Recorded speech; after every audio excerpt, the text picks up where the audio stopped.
Look at this. It feels good, right? You buy the coffee with the little green frog seal. You buy the shirt made of recycled bottles. You pay extra for the carbon neutral shipping option. You do it because you care. But what if I told you that that green label isn't saving the planet? What if I told you it's actually a marketing strategy designed to make you consume more while guilt-tripping you into thinking you're the problem? Today, we are looking under the hood of greenwashing. We're going to expose the carbon credit casino, dissect the buzzwords big brands use to trick you, and I'm going to show you how to spot a fake eco product in less than 5 seconds. First, we have to talk about the biggest magic trick in the corporate world, carbon credits. You see net zero everywhere, but net zero does not mean zero emissions. Here is the logic. A company pollutes a ton of carbon here, but they pay someone else to plant trees over there. In theory, it balances out. In practice, it's messy. Imagine I eat an entire large pepperoni pizza every single day. My doctor says, hey, that's unhealthy. So instead of stopping, I pay my super fit friend Chad $10 to go run on a treadmill for an hour. I tell my doctor, it's okay, I'm net calorie neutral. That is exactly what carbon offsetting is. The company keeps polluting, eating the pizza, but they buy a credit from a forest project, Chad on the treadmill, and claim they are green. And it gets worse, because sometimes Chad isn't even running on the treadmill.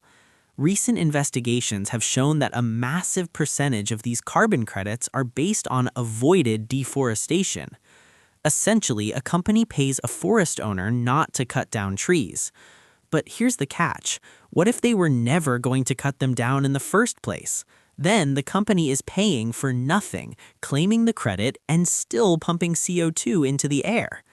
So you have a factory in Ohio pumping real smoke into the real atmosphere, justified by a phantom forest in a remote location that was never in danger.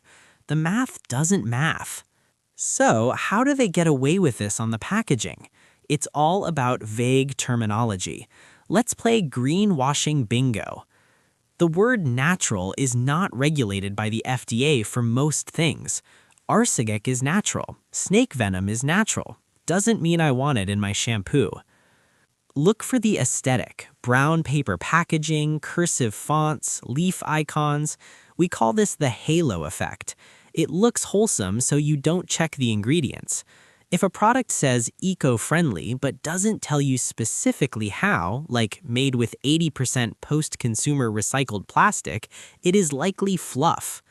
Real sustainability is specific. Fake sustainability is vague.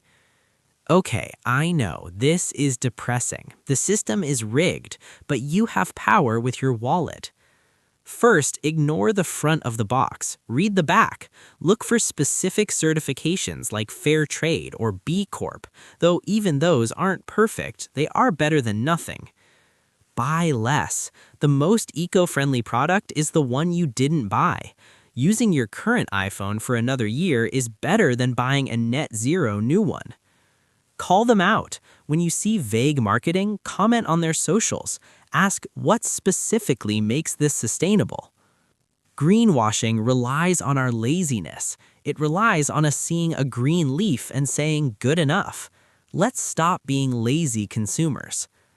If you've ever bought a product thinking it was green and later found out it was trash, let me know in the comments. I want to hear the worst offenders. If you want to decode more marketing lies, click this video right here where we break down the health food industry. I'll see you there.